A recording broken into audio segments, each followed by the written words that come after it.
Ian Thompson. You're welcome. All right, back to the important part.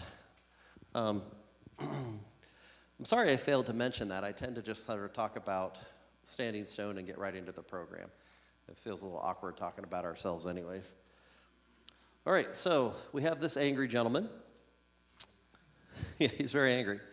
So why is preparation necessary? Now, I'm giving this to you because you guys probably understand why preparation is necessary. But we're going to go through this because it's very important to convince other people that preparation is needed. There are times, we talked in the break with one fine person about how sometimes it's hard from a pastoral point of view to get the message across to other pastors that it's not just about love and hugging everybody into Christ, but there's also this other side.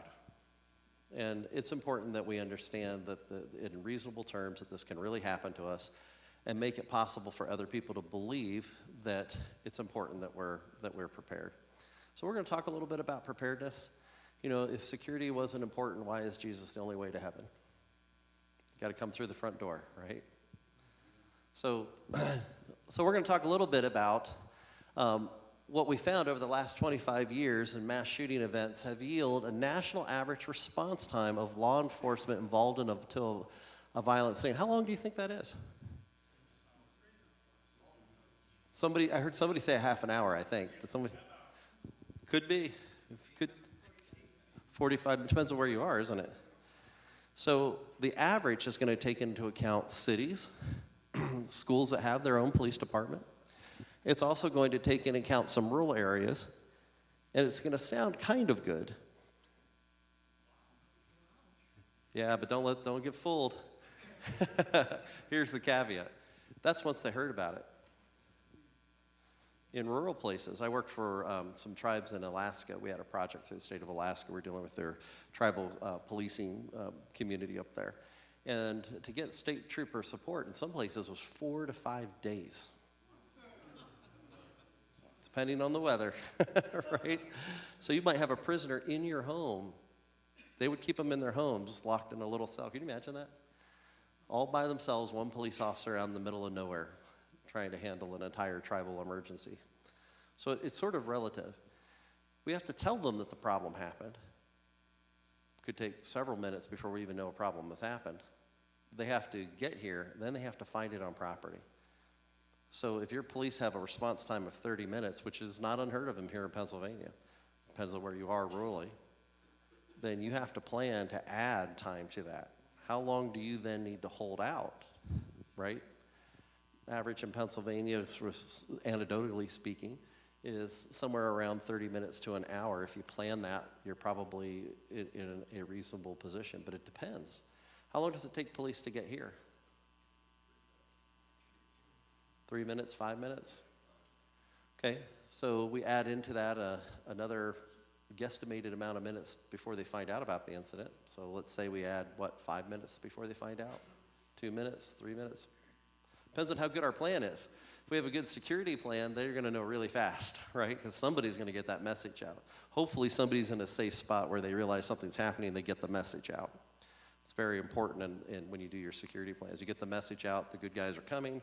We're going to delay the bad guy as long as possible through our good reactions. But that's a long time when bullets are flying. That is a very long time when bullets are flying. So Columbine was 7.5 minutes. Norris Hall, 8 minutes. Northern Illinois University, 5 minutes. You can see a fair amount of people were killed. So this happens super fast, super fast. So we're going to use one of you guys again. Maybe it's Ken. He was very friendly. Maybe it was his friend. He was very friendly. Maybe it'll be somebody else, somebody who volunteers. I need somebody who's super friendly. I need a super friendly person. He's nominating you. He is very friendly, but he's been up once, and you're always welcome back. All you have to do is be friendly. It's not that hard, people. All you have to do is be nice. This is a great experiment. I like to do this one. Come on up. He is definitely friendly. All right. Since you didn't want to help, No. No, I appreciate that. You know what? Service.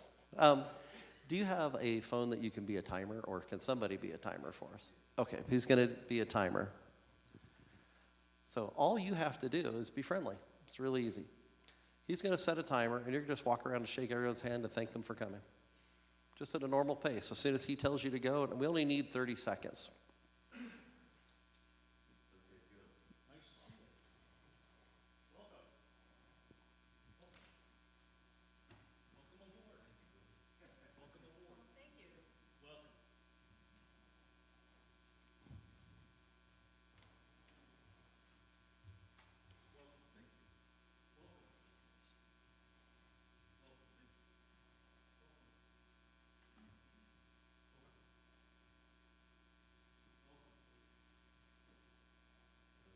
Okay, you can stop. So you can stop. You're safe. If everybody he shook your hand, raise your hand. Look at that. So if I'm shooting somebody, 1,000, poof. If I'm moving fast and I have a level platform, let's go ahead and sit down. How many people is that? We'll raise them back up. We'll count them really quick. 1, 2, 3, 4, 5, 6, 7, 8, 9, 10, 11, maybe 12. So 12 people in 30 seconds.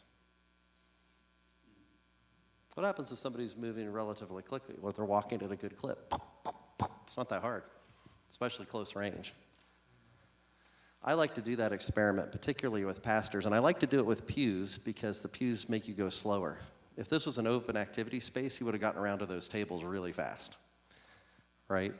So if you want to prove why it's important, tell me how fast you would react to that. That's why the security at the door and the sides is really important, because once they hit the sanctuary, it's going to be bad. Doesn't mean we can't handle it. We can, and we're going to learn that. That's coming up. But it's not our best place to have a fight. This is not the best place for us to have a fight. We have some advantages, but there's a lot of targets, a high target area packed in, especially if you have a loving, fellowship-filled church where you're just close to each other. You're going to pack in, and that's what's going to happen. And there's it's easy to hit people. So, let's talk about the difference between, this is a prerequisite before we start the 5 C's, a keep out and a lockdown. This is important.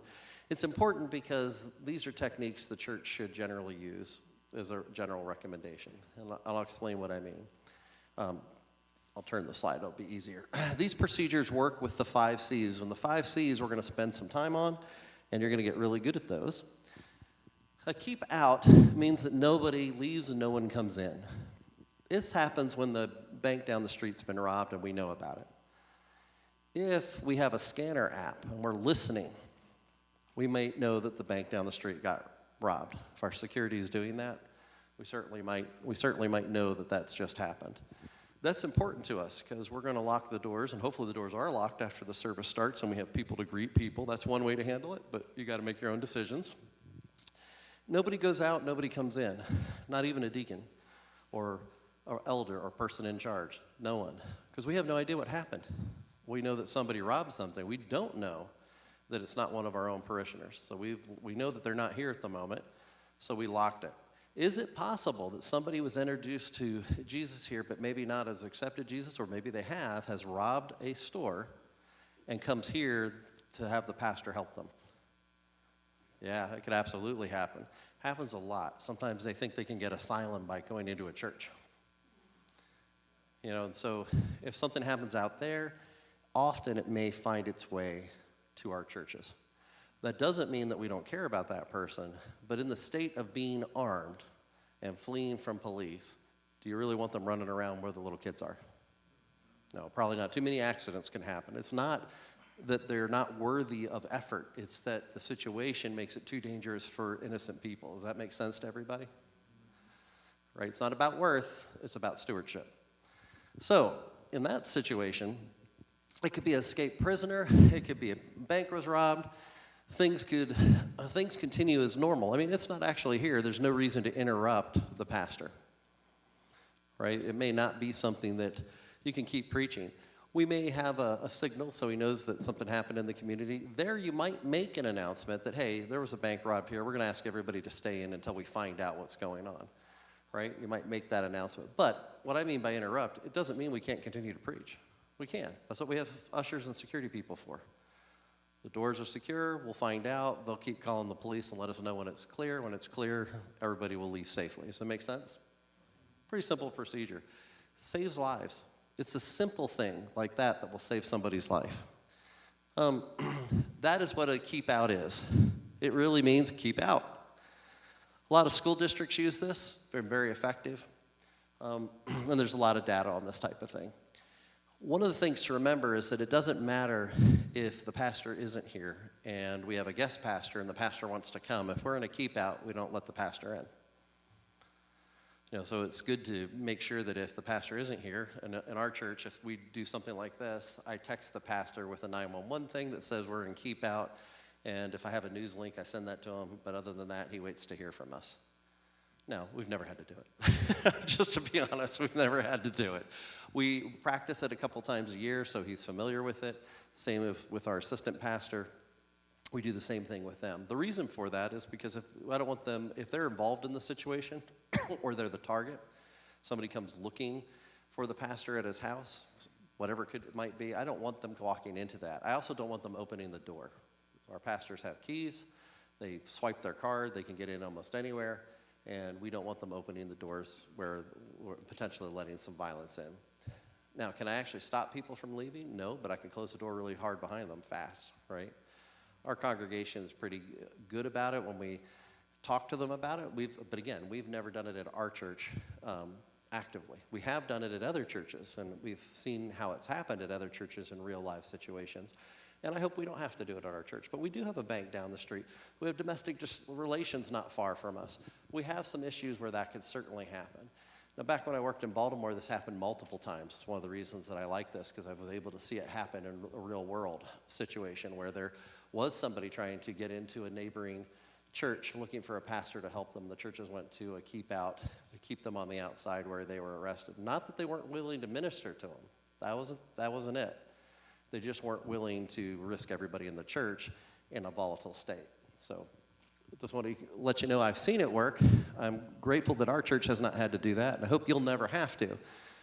But it comes in handy. I hate to be the guy that keeps asking all the questions. Go ahead. So when you do something like this is something that I think about a lot. Like, if you have a situation that requires you to keep out whatever you determine put in place, how do you manage the people, like, they don't, without causing a panic? Because, the minute you say something or whatever, then, like, they always, most people are going to go to, like, the worst possible. Mm-hmm. Mm-hmm. Yes, they do. They will. So how do you handle that, right? That's the question. How do we handle the hysteria, people going to the worst possible thing? Real information. Don't hide things. Hide things from congregations at your own risk. It goes really bad. I've seen it over the last 30 years go horribly bad when you do that. Not that he's not recommending that. He's asking how. I just want to get it clear. And he did not say hide something from the congregation. So how do you handle it? I'll give you an example. Let's say it happened today and I was at this church and you guys are here. I might interrupt the church and say, want to make a quick announcement. We are going into keep out because there was, I don't know what's out there. McDonald's, is there a McDonald's out there? The McDonald's got robbed and there's a guy with a gun somewhere in the neighborhood. We're going to stay in here. Everything's locked. We'd ask you to just hang in here with us until we find out from the police. We're going to continue. If you have any questions, we'd ask you to not make a mad dash towards them, but our ushers right here, and they can answer what they can answer. But in the meantime, we'd really like you to stay here. If you have to leave, if you leave, we're going to close the door right behind you and not let you back in. I just say it. I say it that bluntly. And that's because that's the truth. Now, when we find out what the answer is, they caught the person at the Walmart parking lot. He's in custody. There's no more threat. Apparently, he brandished a gun, and that was what the concern was. Just tell them. Let them go look at the news themselves, because they will. They're going to be doing this in the middle of church. However, they're not going to be walking out. Most of them will not leave, as long as you tell them. say, hey, we'd like you to stay in there because there might be a problem down the street, they're leaving. People be like, yeah, well, I might have a cat to feed. That's right. That's what happens, and they leave. And so we tell them the truth. That's also true with little kids. And one of the things you'll see in schools, they'll do things like a bulldog drill or a code red drill. Those typically don't work in real situations. Tell the truth. There's a person with a weapon. Tell the truth. Telling the truth helps people react emotionally. Oh, I must listen to the teacher. I must listen to who is talking to me because now I understand there's a real threat. Does that make sense? Questions are good. Never feel bad about it. All right, a lockdown. I want to make sure that we all understand this. A lockdown is used when a threat is on property. It can be announced by anyone. You're going to secure yourself in a room, closet, anywhere that's available. Activities do not continue. A lockdown, and this is the hardest one for me to get across, a lockdown should only be abandoned, only be abandoned when you are in imminent danger. In other words, if I cannot maintain a lockdown, a guy's breaking through the door that I'm hiding behind, that's when I'm probably going to abandon that spot, or I know I just couldn't possibly protect the spot. It's important because people want to run away, and we're going to talk about how to run away. We're going to talk about that. That is an option. But if you run away into the unknown, you're in a lot of trouble, potentially. Maybe not. You're rolling the dice, and you're rolling the dice with somebody else's kids, somebody else's grandparents, with anybody who's there, and dead rescuers save no one. And we wouldn't abandon a position that provides us cover and concealment and a defensible position unless we had somewhere to go. Where are we going to go? You got to start thinking, could I get to where? The woods? Is that a good idea? The house? What's around me based on where I'm at in the church? Can I even run? Can the people with me run? What if they can't? You got to think about all of that before you make that decision. So we'll talk about that as we move more into the meat of the 5 C's. The other thing is when you call in Pennsylvania and you say I'm in lockdown, they believe that the threat's on property. That's why one's called a keep out and one's called a lockdown. They used to call it a lockout. See the problem? Lockout, yeah, so now it's keep out. Now, not every jurisdiction does it the same way. The state of Pennsylvania recognizes a keep out. They'll recognize a lockdown. 911 will know what you're talking about. They got you, right? They understand what you're saying. Don't say lockdown. Lockdown means that they're either in the building, they're on your property, that type of stuff. So it's very important when you call the police. We're in lockdown because there is a shooter on property. And they will ask you, what makes you think there's a shooter? We'll say, well, listen, boom, right? So, right, you'll get the message across really quickly, right? Now, there's a reason. I'll explain why they're going to ask you a bunch of really annoying questions, but they're important. And they are annoying when you're in distress. You're like, why are you asking me that? I don't want to be friends with you. I want you to send the police, right? But they have a reason for that. They're doing triage, tactical triage, trying to find out things. Okay, very important. Lockdown means that you're saying, from a legal perspective, the threat is here, right here on our property, in our space. Keep out means we're not letting anybody in or letting anybody out. You don't necessarily have to tell the police about a keep out. They're kind of busy looking for the person you're trying to keep out. But sometimes you have close relations, and every community is a little different, and sometimes the relationship with the law enforcement warrants that, and they're going to tell you when everything is clear.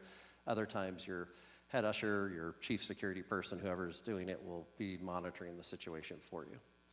That's a very good practice. It's been very successful for churches for a long time, and it keeps panic to a minimum because people have good information. So in the schools, teach kids lock down. So if you say lock down here and you have a bunch of school-age children that go to a public school, they think the violence is here. And you can see how that could create a problem because they're going to be like, Mom, why are you sitting in the, why? No, right? We need to do some things. And you might see the kids reacting and preparing to fight back, which is a very tragic thing to see, to be perfectly honest. But it is what it is. All right, does that make sense to everybody? Okay.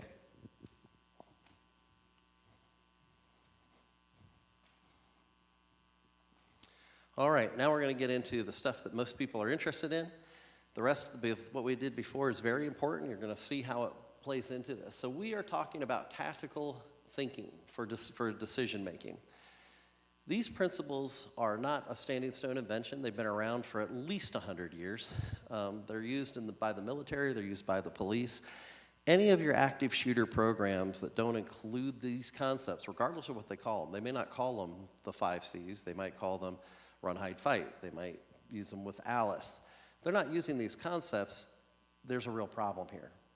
I like to, in Standing Stone, we just like to teach the tactical science. We like to put it out there so you have the principles and you can develop from that.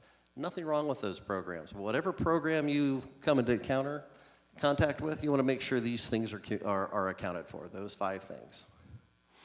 Now, there is a more advanced version that has 2 more. We'll talk a little bit about it, but it's not really important to what you're doing. As germane, I should say, it's important. So, clear, cover, conceal, counter, communicate. We're going to go over those. But this process you could use right this second. You could use it at the Walmart tonight. You could use it in your house. You can use it in traffic. You could use it on a bus. And you're going to can use it in almost any emergency you run into. And that's one of the reasons that we like to teach it. It is something you have to commit to memory. The downside is it's a little dry. It's not run, hide, fight, which is easy to remember. There's nothing wrong with that. I'm telling you, this is a fine program. However, you're not going to run, hide, fight a tornado. But you would use the 5 C's with a tornado, and I'll explain that. Matter of fact, I'll just explain it now so we understand. We saw the tornado, right? I'm going to go back to Mr. Tornado for a minute. All right, I see the tornado. Here's what's going to happen from an emergency management point of view. We're going to clear. We're going to find some cover for people, places of cover and concealment so the debris doesn't hit them. We're going to prepare to counter-strike the aftermath with police and fire. Right, we're going to come back and restore order, and we're going to communicate only when it's safe and appropriate to do so, and it will actually help the public. Tornado in 5 minutes, see what I mean? I'm not going to kill you with communication you're not going to listen to. So we try to pace it out so that we get your attention. It's imminent. It's right on top of you. See what I mean? That's the 5 C's. We're going to apply it to violence, where it was founded. The 5 C's come from a violent encounter, World War I, World War II, all the way up through to today. Same thing the Special Forces are taught. And if any of you have been in the military, you'll probably recognize a lot of this. If you've been in law enforcement, you'll recognize a lot of this. Same thing with him. We're going to clear, find some cover and concealment. We're going to prepare to counterattack. We're going to communicate only if it's safe and appropriate to do so. Does that make sense to everybody? All right.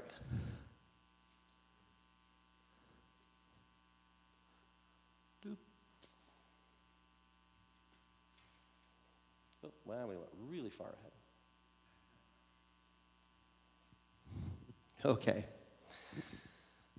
One of the things I want to tell you about a lockdown that really are not fun, if we get into it, you're going to be thinking of these 5 C's. So we're going to be thinking, do I have cover and concealment?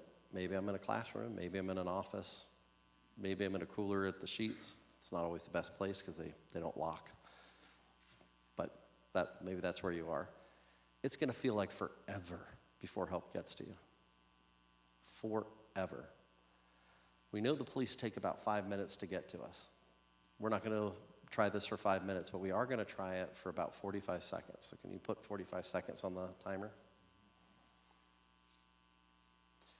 Now, what we're going to do is for 45 seconds, we're going to say absolutely nothing. This is how hard lockdowns are to keep. Again, we don't want to abandon them, but imagine little kids in this situation. It gets a little problematic. Sometimes you have people with special needs in our congregations that will make noise. They maybe have Tourette's, they have something like that. Somebody asked me, is it legal to choke them out to keep them quiet? No. I just want to throw that out there. No, it's not. You're not Tom Cruise, it's not alien invasion. No, no, we're not choking them out. Okay, so don't do that. Some people cannot run away. We may have to fight for them. They can't get anywhere. They can't do it. We may have to take care of them. So let's give this a try. We got 45 seconds? All right, so here's the rules. No talking. No texting. Okay? All right, go ahead.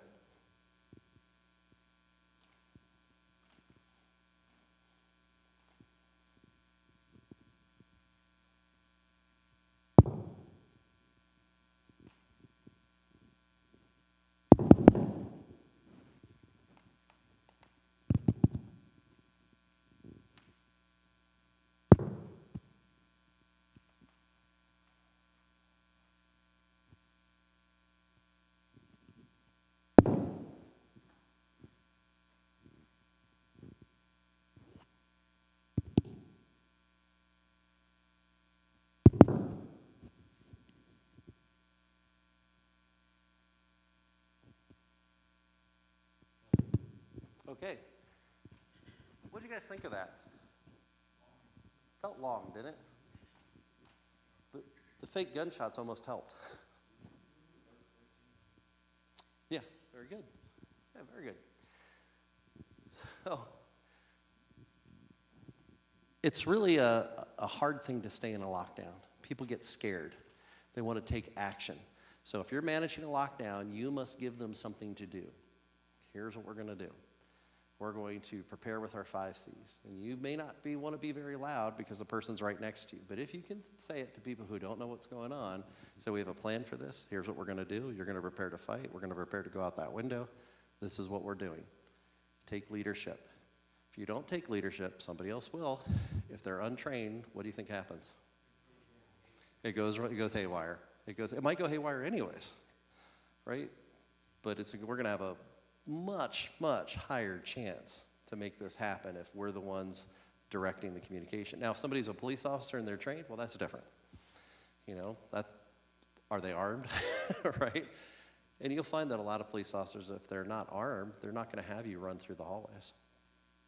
They're going to hopefully make some very good tactical decisions. But not all of them are trained in the 5 C's as far as being unarmed. So let's keep that in mind too. All right. So, clear, it means to get away from the incident. Get away from a hurricane, get away from the gun, get away from the knife wielder, the chair thrower, the vomiting kid. Oh wait, that's not in this, but if they're thrown up, back up, right? So, cover means get behind something we think the weapon or the violence will not go through. Notice it says might not. When people say, hide behind the engine block. Well, great, we're inside the church. I don't have an engine block, right? So, can certain types of weapons go through cinder blocks? Yes, they can. Can they go through wood? Of course they can. Some won't, some will. Don't know what they're shooting. Concealment means hiding from them seeing, hearing, or smelling. That's very important. It's extremely important. I once had a person that we found during a fire situation because they kept spraying that old Banaka in their mouth. They were scared. They were hiding in a closet. They're all Well, I'm walking down the hallway. I was like, is that a gas? What is that? It's like, well, so my partner says, I think it's Banaka. Like, we opened the door, and there he was. We're like, you know the building's on fire, right? You got to go. He's like, I was just scared. And he kept doing that all the way out until it was empty. If that had been a shooter situation, well, bad guy can smell it too. People will do things like defecate themselves in this situation, and we'll talk about why it's important to know that, because people can smell where you are, and yes, it's as gross as it sounds. We want to communicate only when it's safe. Then we talk about fighting back. So if I can't find cover, if I can't clear, if I can't find cover, and I can't find concealment, there's only one thing left for me to do, and it's to fight. All my options were taken from me. Now we're fighting. You notice the communication's at the very bottom? You know why? Because a dead rescuer communicates absolutely nothing. So if somebody comes out here with a gun and I hold up my phone and I'm calling, I'm probably dead. However, if they don't see me and I'm calling, or I'm alerting the rest of the church or the security team, we're in a much better tactical position, because now the bad guy has to worry about response from all different angles. We'll make it very difficult for them. Yes? So just to be clear, when you're talking about the 5 C's, this is something that you would be using to, help your congregation with, if you're teaching a run, hide, fight type class, something like that.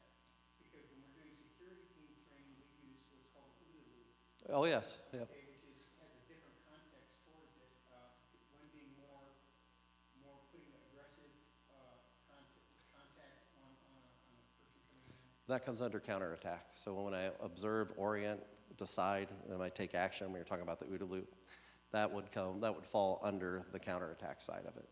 So you can still see that I can orient myself, I can do all of that. These will dovetail just fine with it. If somebody's teaching you the OODA loop, they should know these. They should know this too. So this is helpful when I'm a person by myself and I'm not armed and I'm not part of the response. and I need to do something, I can do this. This will save my life. If I'm going to fight, I'm starting to counterattack, right? Have I cleared exposures? Do we have cover and concealment to move by? We've already doing our OODA loop at the same time from a counterattack, from a police point of view. We're already doing that. We're trying to observe, orient ourselves, make a decision, take out the bad guy.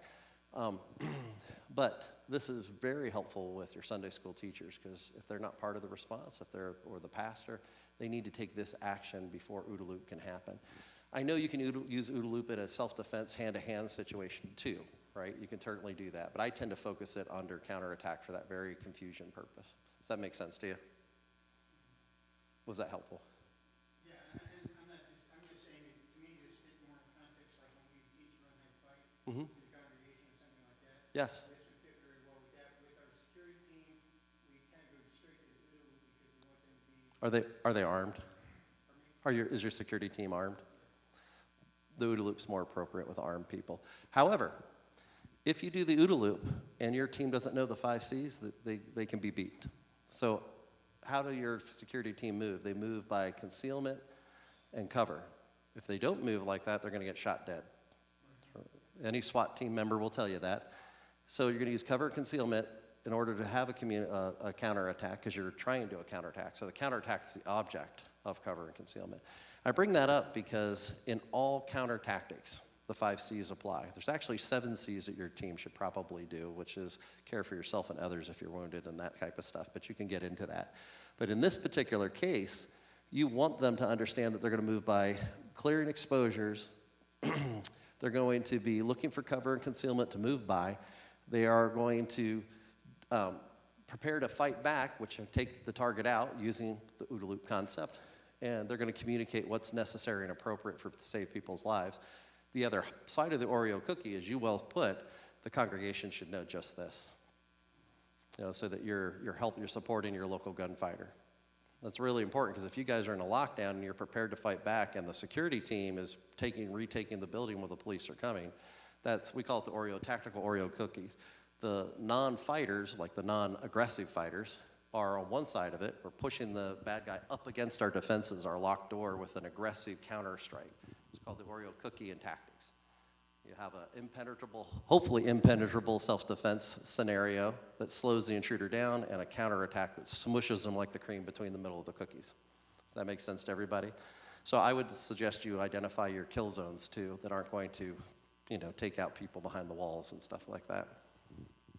But glad you brought up the OODA loop. So has anyone ever heard of the OODA loop before? It's worth looking at. It actually came out in World War II. It's a very effective way to orient yourself when you're on the fly in a fight, in a gunfight. In fact, one of our country's greatest aces actually developed the OODA loop and taught it for years. It's very important. All right, so when we go back to this, if I'm unarmed or I'm armed, I'm going to use these concepts. So let's talk about it a little. The 5 C's can happen at the same time. There's a counterattack zone. You see where I have the bad guy in the center? About 33 feet. You can be rest assured within that 33 feet of a packed congregation, you are in the fight zone. It's about 33 feet. So what do you think 33 feet is in here?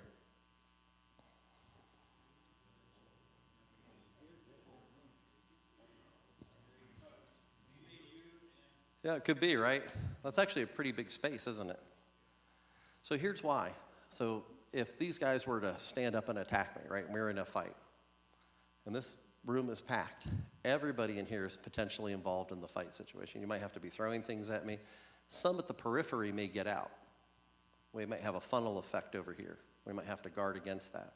If we're here fighting, everybody in the 33 feet is potentially involved in that fight. Here's why. A fight can move 15 feet side to side when we're struggling against people. You ever wrestle with somebody and see how the kids move really far? Imagine if there's a lot of us. I'm trying to keep my weapon, you're trying to get it. I'm shooting somebody, somebody's coming this direction, somebody's throwing a Bible, somebody's doing this. This will be our conflict zone. Keep that in mind. If we can't get out of here, and the violence is right here, and I can't find cover and concealment, some people are going to hide under the pews. That will likely get you killed, Because the person, if you don't do anything, if nobody else is fighting that person, they're going to walk up and shoot you, right? So you gotta keep moving. Keep in mind, some people may not be able to fight back to the same level, right? If we have a security team, though, that security team's going to come in, and now we got to practice interfacing with that security team because the threat happened here. Maybe our security guy's already been taken out, and the other team's going to come in and help us. You have to figure out what that is. Is there a call sign that makes people get out of the way so you can shoot them? This might be something to think about. I know it's gross, but something to think about. Yes? Just for perspective, if my memory serves right, the sanctuary is 45 foot wide. Okay, so if it's 45, 30 foot would take up almost the whole thing. take up almost the whole place. Yep, absolutely. The advantage is, in one of these rooms, is that the fight will probably trip over the pews. So we might stumble over a pew and fight.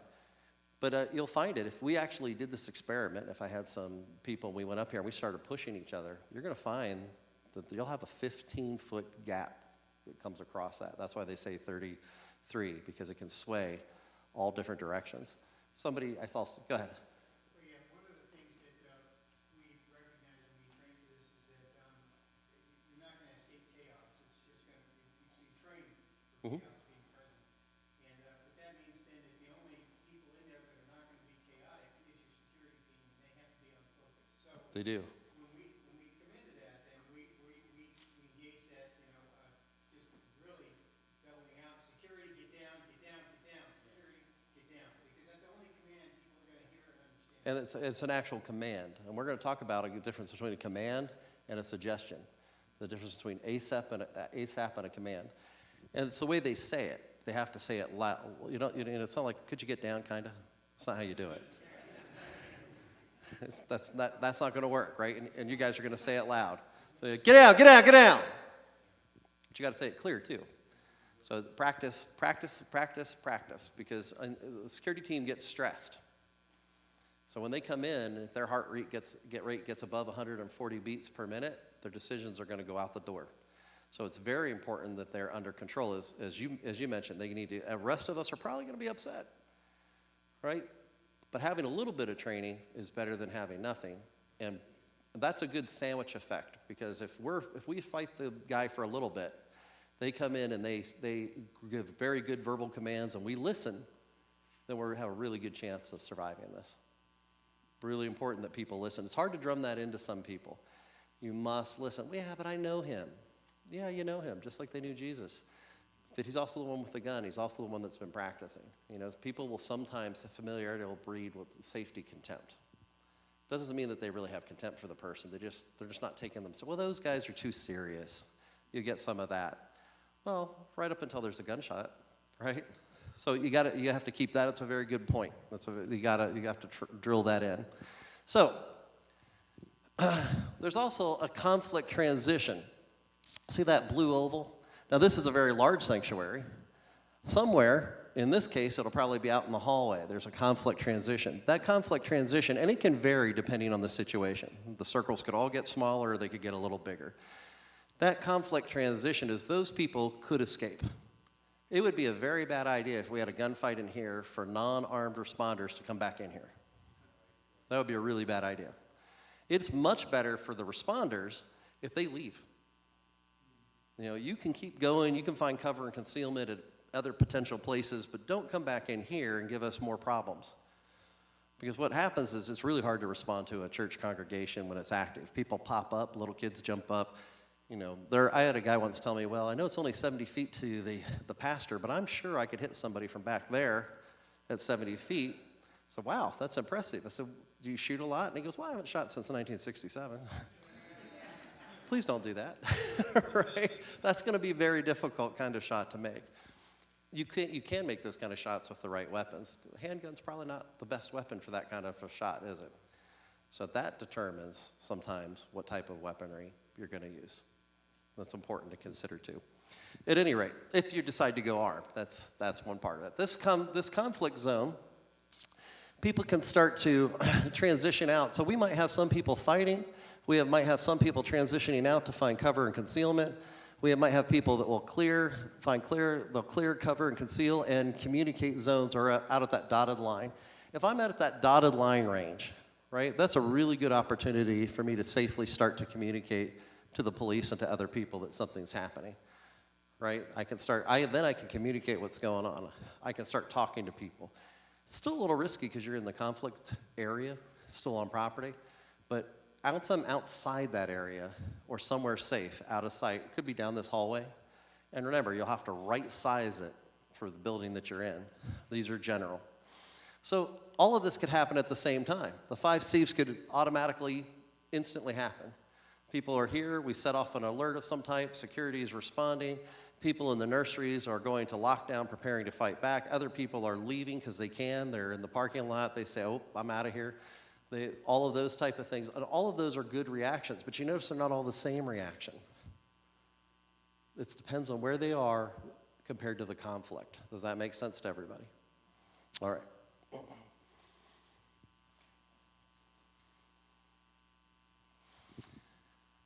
This is another type of scenario that can happen. People could go out the windows. People could go outdoors. Now here, I might not choose these windows because of the architecture. It might be easier to go out the doors. But can I create a funnel at one of these doors? Absolutely can. Absolutely can, right? So sometimes from a security perspective, we have to engage the target and create a protection for the funnel for people to get out. Sometimes you can't get in because there's a funnel. That's problematic too. So the question is, where should my security people be? If I'm armed, maybe somebody should be in the sanctuary. Some pastors don't want them in the sanctuary. But you can see from a science point of view, their time over response would be limited if they're not in the sanctuary, if we have a bunch of funnel effects happening. You got to look at your architecture and decide if that's an issue for you. But some people are going into those triangles are the funnel effects. People are trying to get in. There's pushing, shoving. People can be injured. That's why it's important to tell people what to do and make sure that they're aware of it. Some people are in lockdown and potentially escaping. Some people are in the pews going out of the windows here. Now, again, this is a generic church that we made up. This isn't like, it's a combination of 2 churches that we slapped together, so it's not like a real building.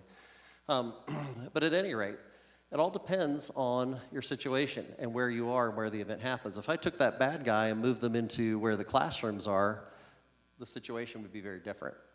Very different. How do you lock the sanctuary off from a gun event over there, according to this architecture? That changes things. So it's very important that your congregation knows your 5 C's and they know what to do. When we do run, hide, fight, since it was brought up by me and the other gentleman, when we talk about the running part, we talk about clearing, because sometimes clearing is crawling. All right, I'm going to go into some more detail with that here in a minute. Sometimes it's running, sometimes it's not. When we talk about hiding, it's about finding concealment, but do you hide in a position where you can't fight from? It's probably not a good idea.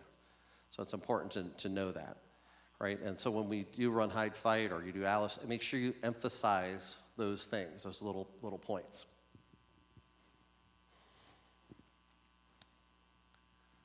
All right, so clearing is the best thing to do if possible and actually needed. If I go to the sheets today and somebody pulls out a gun and shoots the guy behind the counter and I run away, I'm probably going to live, right? Even the gazelles know to run from the lions. I'm talking about an unarmed response. Just me, boom, out the door I go, right? Now, does that mean the person couldn't turn and shoot me? Maybe, it depends. If the register's there and I'm here, boom, I go out the side door, I'm going to keep on going. Because I know that if I stay in there unarmed, I probably don't have a very strong chance at survival if he's far away from me and I can't deal with the gun close up, right? He has an advantage that I simply don't have. That's important to know. So, clearing, do not do this unless it's actually needed.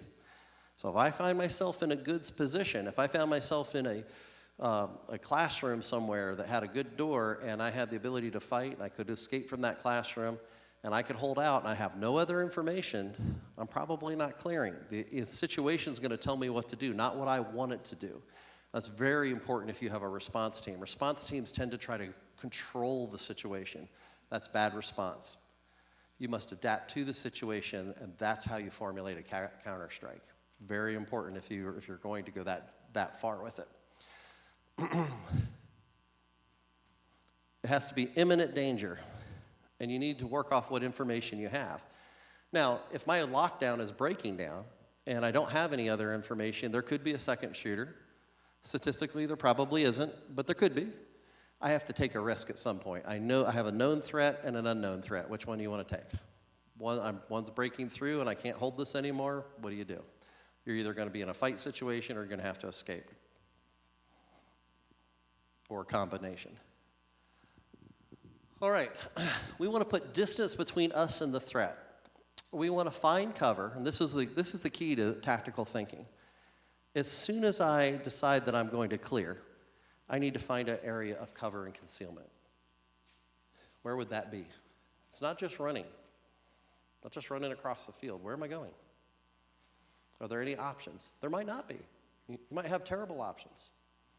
But think about them ahead of time. Where would I go? So, I need to find cover, concealment. I need to prepare to counterattack. And I'm only going to communicate when it's safe and appropriate. That's really important to remember. As the gentleman said, as you train your congregations, this is what you want them to do. If they run, they need to find a point of cover and concealment. They need to prepare for a counterattack, regardless of how far away they get. Why? Like let's say I ran to a hostas somewhere, and it was several blocks away. Do I really need to prepare for a counterattack in there? Tell you why you ask them to do that anyways. What would you do if the situation happened? It's called de-stair-stepping. You stair-step up in an event, and then I walk through. Well, the likelihood of that happening here, but if I did, I'd go through the kitchen, I'd go through these. You've just been traumatized. If you're not a pro, you've just been traumatized. Get what I mean? So now I'm going to look at my safety and security at where I'm at, and I'm calming down, I'm making better decisions. Now, some people don't need to do that, but that is a viable technique that will help the untrained and unexperienced start to feel secure in the environment that they're at. Does that make sense?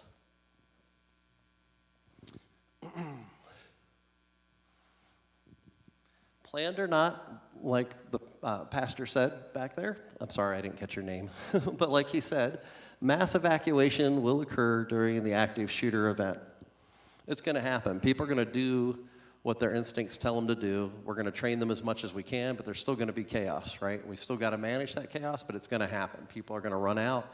People are going to collapse. Some people are going to fight. More people will do the right thing the more you teach them. The less you teach them, the less chance of them doing the right thing is going to happen. Expect it. Visitors are going to behave the way that they've been trained to behave, if they've been trained to behave. All right, it can be from inside to outside. It can be from outside to inside the church facility. It can be from the church property into the neighborhood. You can keep on moving. It can be from one part of the building or property to another.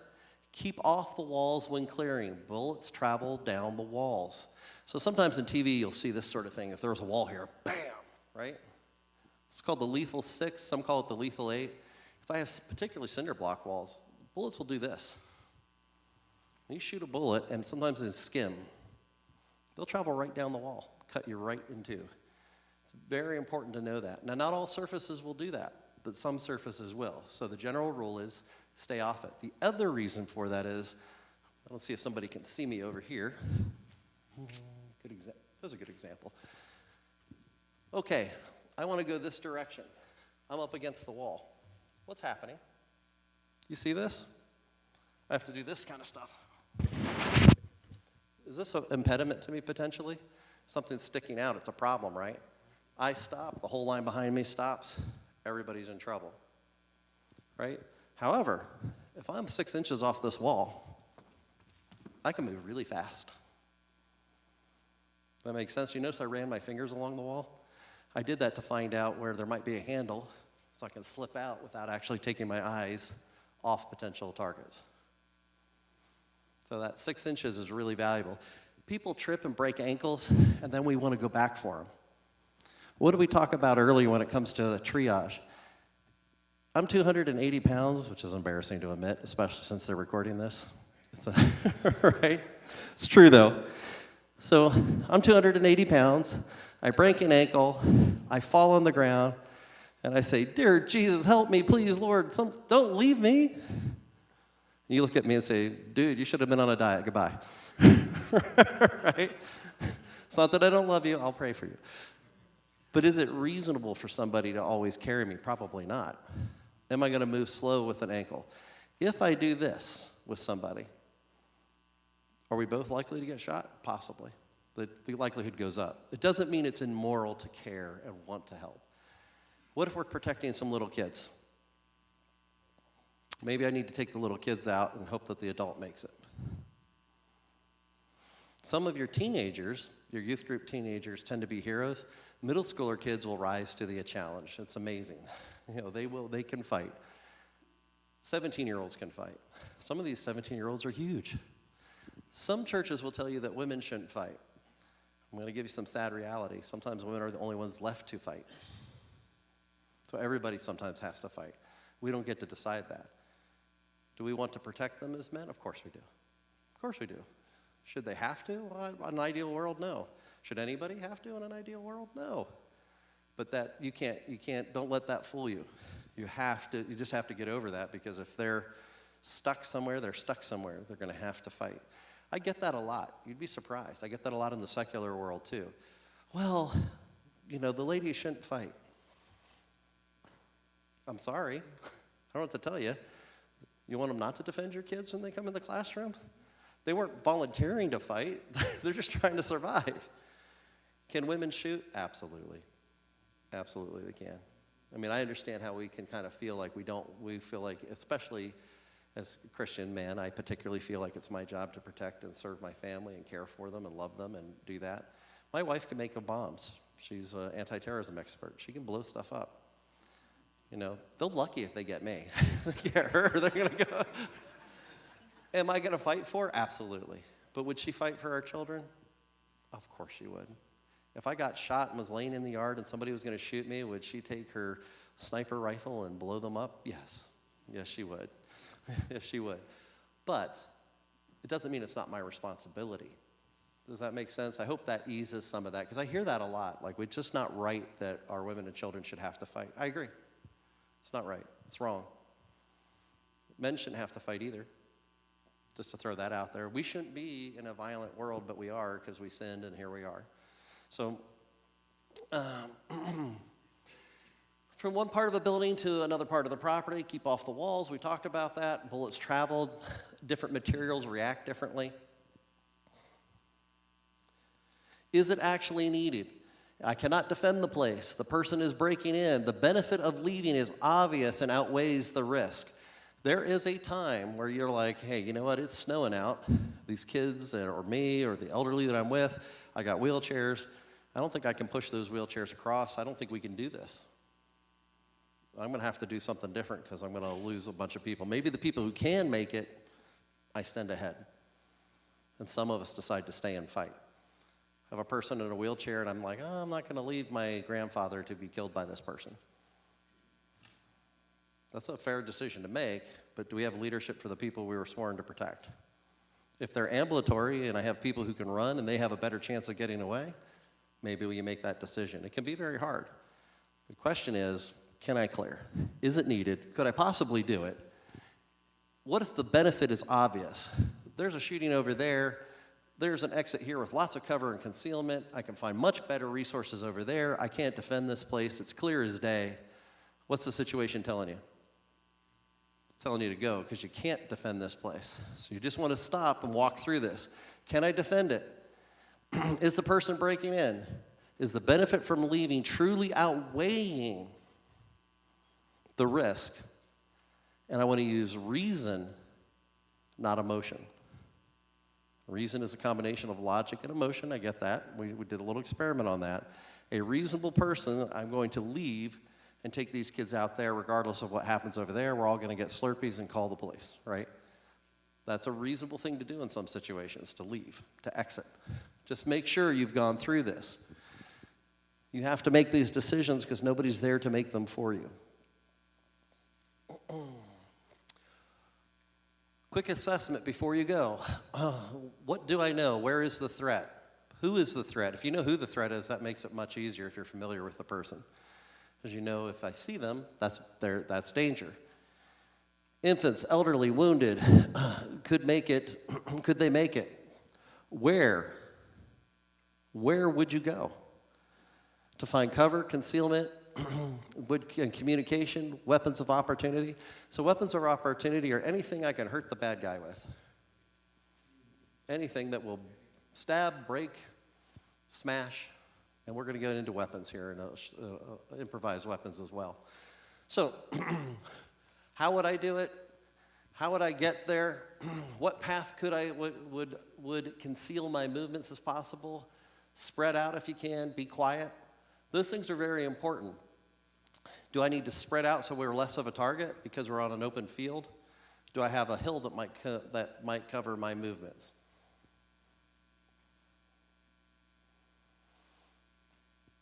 There's the bad guy. And, for time's sake, I'm going to speed up a little bit. But if I was out here, could I go out one of these doors and have concealment from the bad guy? I probably could if I was in the hallway.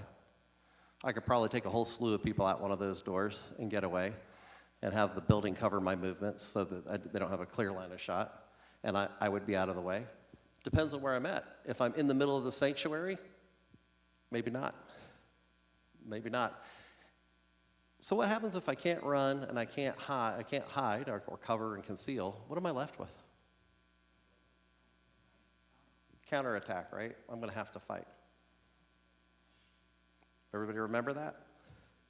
All right, because we're going to be asking it a lot here moving forward. Boom. So here's some places I could go. I could absolutely go out these windows in this theoretical design we have here. I could smash out those windows. People could escape. A good place to barricade yourself is a place that has options. Could I get out of this place another way? You might not find a place like that. You might be in a closet, and that closet has limited your options, but that's what you had. There might be weapons in that closet, though. So, yes, clearing. Think of all the ways I could clear out of a building, out of any environment you go into. Okay, what do you think about here? You think you could break those windows?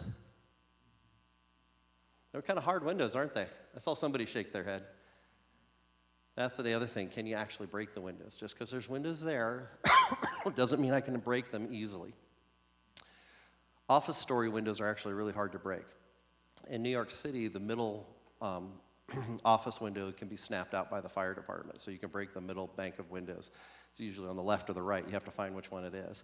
They're not always where they're supposed to be. But that's not always true in another type of office building, like a low-rise. That's designed for firefighters to get in higher buildings. In a low-rise, they might not have that at all. So can I actually break the window, and how would I break it? Do I have a hammer? Could I do it? What would I use? What in my environment could I use to smash that window? And is that viable? Would it give me away and the person's too close? You need to think about that. So I have lots of weapons here. I got Bibles and things I can hit people with. What about our nurseries? Where did we put them? It's hard to run with kids. I'm going to tell you right off the bat. If you have a nursery and you try to evacuate it, it's hard for people to run with them.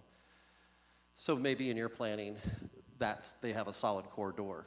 Maybe you give them a better door because they might have to stay longer. It might be more reasonable to spend money on giving them a solid metal door at a nursery. Even if you put a vision panel in it, you can at least block off the vision panel by taking a dowel and gluing it at the top and having some fabric there, but their hand can't reach in and grab the knob because you put the vision panel over to the left. I mean, there's things to think about. So your most vulnerable people, remember how fast it was to shoot up just in here? How fast do you think it is to shoot in a nursery? There's nothing to it, right? Nursery has weapons, though. They can hit you. They can hit you with stuff, but it's hard to clear out of a nursery. You need to be prepared to do that. Here's some things that have been successful. The one that I found that works really well is the one with the big wheels. You throw all the kids in there and you take off. However, clearing is really hard with a nursery group. I just want to throw that out there. It could be necessary. It's very possible there's a situation where it could be necessary. It is just really hard to do. Some thought to their ability to defend themselves where they are, to delay an intruder, really needs to be thought about. They're very, very vulnerable. All right. You can kind of see with this church, They have a lot of wooded area. There's I-96 there. If I'm running, is clearing into a I-96 a great idea? No, it might not be. It might not be. So understanding that there's some nice trees and things for cover and concealment. I may have to come out of a window, make a right and go into the woods before I try to get across something or go this direction or that direction. These are the things we want to think about. If I have little ones, crossing this is a nightmare. You could do it with grown-ups. You could do it with little ones too, but you know, what you end up getting is a bunch of cars stopping and a bunch of other targets, and it gets really nasty really fast. They might not stop and they might just hit you. It depends on what time in the morning or night it is. If it's in the night, they may not see you. If it's dark in the winter, they may not see you. If you're not dressed appropriately, how long can you be outside? Those are the questions you have to kind of ask yourself. So where should I go? Do I go to the houses? The houses might help me. I might go through these trees. There's a neighborhood over here that you really can't see very well. But I might go there for help. I may have some neighbors that are willing to be a temporary shelter for our church. Some churches do that. They have their friends of the church neighbors. Usually they're members, but those are places that they might be able to get some help. This helps our tactical response because the less of us that are in the way, the easier it is to take out the bad guys. That makes sense to everybody? Okay. Cover and concealment, anything we don't think the violence will go through, it helps create, and this is the key, it helps create time for action for either law enforcement or for you to make the next move. And by doing so, you really discourage the attacker. So when somebody starts to try to shoot up a place and they can't get to anybody, they know their time is limited. We want to raise the stress for the attacker as much as possible. If I get hit, people are throwing things at me, and I'm not getting what I want. I don't have that kill fantasy is breaking down because I thought I was going to shoot this place up, and now he's shooting back at me. How rude. You know, you're supposed to be a church, sir. No, but think about it. Now the pressure's building. The police are coming. Somebody's shooting at me. Other people are throwing things at me. This is not going the way I wanted it to go. That psychological kill fantasy of terrorizing people starts to break down. Most shooters are not professionals. They're not good at inoculating themselves against depression and distraction. There is such a thing as battle depression. That's where somebody thinks, well, I'm not going to win. We want him to feel that way or her to feel that way. We want that. That's good for us, right? Because if they start to feel that way, they make worse and worse decisions. That's what we want. We want them to feel very disappointed, right? They come into the sanctuary and they were able to get in here and we're not here. Did we win? Yeah, we just defeated the situation. We didn't have to defeat the person. Turns around, oh no, they're all here, right? Now, pretty much one for the count at that point, right? That's why this is very important. It's very important to understand that we want to find cover and concealment because cover and concealment buy us time. If I'm in a room or I'm in a place that he can't see me, they tend not to shoot at things they don't see, tend not to. So they don't just walk around and shoot into the walls. Some people do that, but that's very rare. They tend not to do that. They're also burning up ammunition if they do stupid things like that. If that cover and concealment make it hard for them to get to me and it makes them hard for them to find me, that kill fantasy goes down, stress goes up, the response comes in, we got a good Oreo cookie, and now we're going to turn this person into smushed cream. Does that make sense? Okay. There's all types of cover and concealment. Light, our phones. Can our phones give away a position if we're unarmed? They can. They also give away a tactical position if we're responding at night. And we have our little tack light on that's just doing this, that lets people see across the entire length of the parking lot that you're coming in, and you get killed. So we want to make sure that we are out of sight. We want to make sure that includes our phones, doors, vegetation, all of those type of things help us conceal. Sound, whispers kill. If you're in a place that has a lot of hard tile and you're whispering, that will carry down the hallway. Try writing to each other if you're in a lockdown situation. Smells, perfumes, blood, vomit. People will defecate themselves. They will throw up. Expect it. But if people throw up and they defecate themselves, can you smell that? Yes. The bad guy knows that. When he shoots somebody, they will often defecate or urinate, and that smell is intense. Sometimes it works for you, sometimes it works against you. Sometimes they think somebody's already dead, sometimes they don't. We're not talking like the rotting body smell, we're talking about body fluid smells. Blood has a smell to it. So everybody ever smelled blood before? Has that sort of, it's also very slippery. So if you get it on you and you try to climb, wipe it off on your shirts. Don't worry about that type of stuff. Make sure that you can climb and get out. So when I'm finding concealment, I want to make sure the person has a really hard time finding me. You can play dead. I had dinner with a young lady who survived the attack at Virginia Tech, and my wife and I were talking to her, and Cho actually came in and shot her twice. He shot her once in the toe and once in the buttocks. She fell down. Cho came back to see if he could kill anybody else. She moved. He shot her in the buttocks and was distracted. And so she just laid there. When he came back in the next time, she didn't move at all. He thought she was dead. That's a form of concealment that saved her life. That's all she had left. And think about her situation. Her classmates have just been killed. Her toe's off. She's been shot in the buttocks. She's bleeding profusely. She didn't feel she could fight. Did she make a good decision? Yeah, she did. She made the best decision she felt she could make at the time. Are there other things she could have done if she had been trained? Maybe, maybe not. I mean, how do we know? How do you know until you're in that situation? I don't criticize them, but we do have to recognize that concealment saved her life.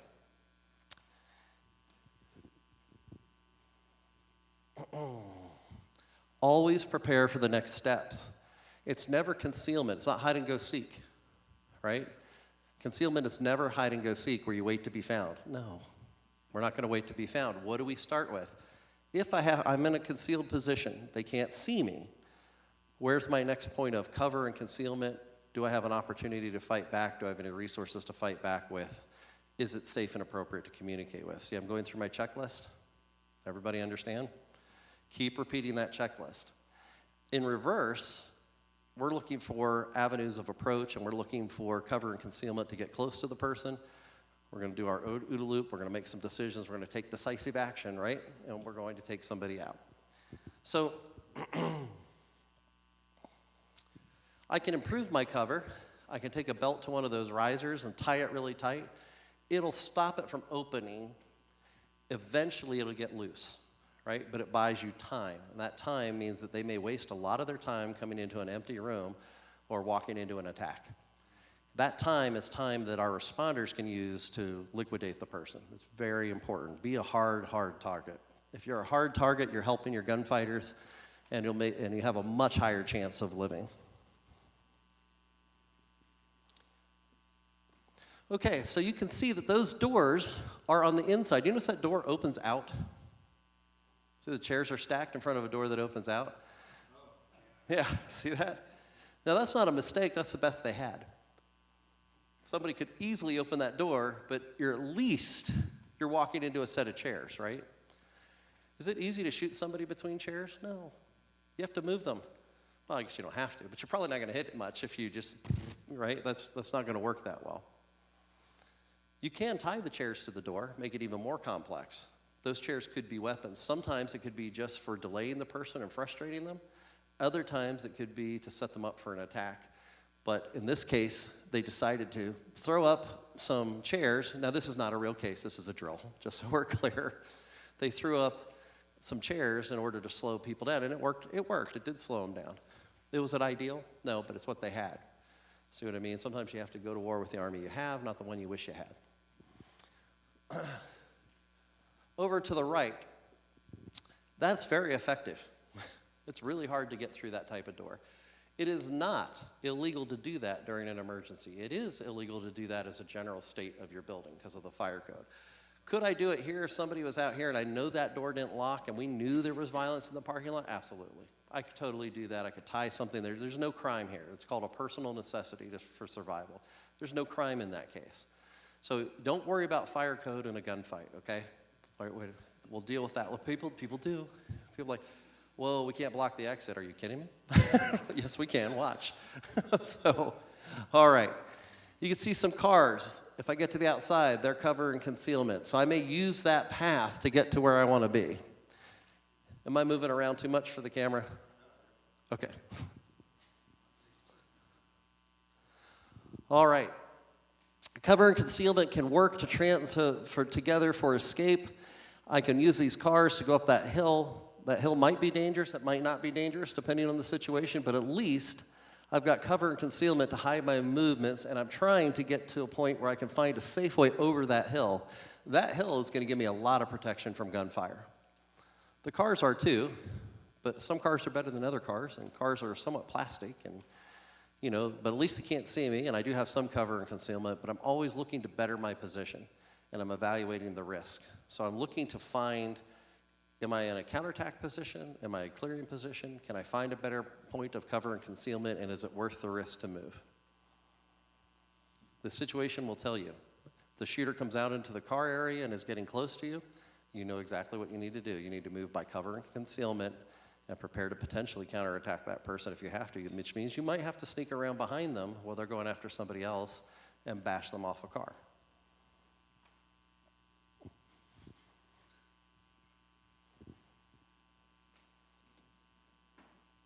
Here's a standard classroom. You want to create enough time to take your next steps. That's what is really important when you're dealing with cover and concealment. What if the door opens out? You might have to tie something to the door. Here's an example of something called a wedge. A wedge is where I use the frame of a wall and back it up to where those windows and file cabinets were. So if you break into that, you still have to move all of that material that's packed against the wall and that window. And that's really hard. Even if you smash out that window, you still have to move all of that stuff. That creates a very big delay. It's a very successful type of thing to do. It's really nice when you can do that to a door, especially if the door opens inwards and you have all that material packed against the door, all the way to the frame of the building. It's really hard to get in a door like that. You have to totally destroy the door to get in, and that takes forever, especially if you have a very solid door. If the door's really weak, like one of those cardboard doors, you're going to get less time out of it, but they still have to deal with the material in front of them. If the door opens out, I can use a crossbar approach. I can move a desk or something over there and tie it so they pull it open. It bounces against it just like we saw with the wood, right? I can also use the wedge technique and make it really difficult. If it does break down, they now have a lot of material to move, and it puts them in a very vulnerable position. Can you move filing cabinets with a gun in your hand? That's really hard. It's really hard to do that. The more times they have to put down their gun, the better chance we can kill them. And just being honest about it. They have to move or kick or do those type of things. That's when they're very vulnerable. They have to reach in to move something. Their hands are vulnerable. It's very easy to snap a finger, to break a wrist, to pull them in and defeat them. Not that that's what you want to do, but that's what you have to do. We're going to always be looking for our next step. Plan for the future. Okay, I'm in a good position. If I had to leave, where would I go? If I had to fight, what would I do? Next plan, escape, some potential weapons, trophies, whatever might be available. All right, let's talk about counterattack. Does anybody need a break? And I didn't know how Pastor was doing lunch and all that stuff. Yeah, they have it prepared flexibly, noonish. Okay, I don't have my phone to know the time. It's 11:59, you got 60 seconds. All right. So I'll talk a little bit about fighting back. So we'll get into it after lunch, but in the 60 seconds I have, when you fight back, you must fight back. Fight back. You cannot be genteel. If you're going to stab a pen in somebody's eye, stab it in somebody's eye. Don't touch it. Stab it. If somebody has their hand in and I grab a hold of their two middle fingers, and if you do that right now, if you grab a hold of your own two middle fingers and twist back, it'll debilitate the entire hand. But you're going to snap it like you're breaking pencils. You're not going to just pull it back to hurt them. You're destroying the fingers. They did this, not us. We don't even want to do this. This is their choice. So I'll show you some other techniques after lunch. Yes? So I don't necessarily want to digress, but earlier on you were talking about the Act 35. 235. Okay, so, because I wasn't quite, because of the echo, hearing what you had to say. Yep. Restate what you meant? Sure. I thought I heard you If you we could not use force to defend somebody else unless we No, that's not what I'm saying. Let me restate it. Let's restate it for clarity.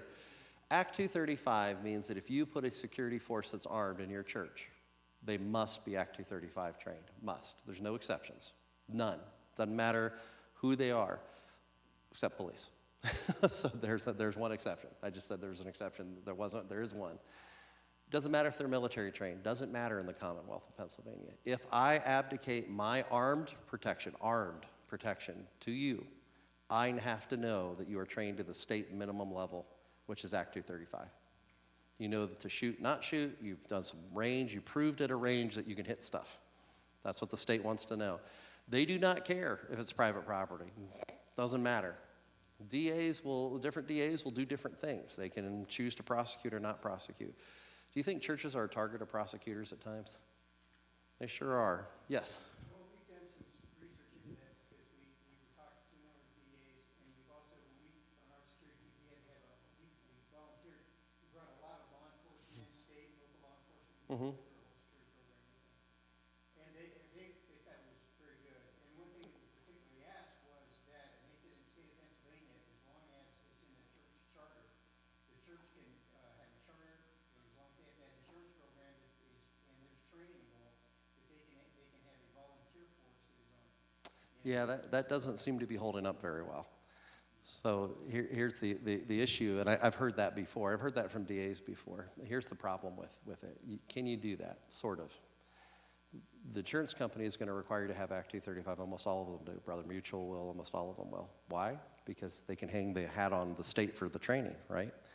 The other part of it is if I have an expectation that I may not defend myself and you're going to do it, you have the arms, I have the right to know that you are trained to a state minimum level, not an NRA level. The liabilities are off the charts. And there are legality issues in it. There's a lot of legality issues in it. So how did you act as a security officer for the church without being Act 235 trained when the church is viewed as a business for tax purposes or not viewed as a business, depending on your makeup?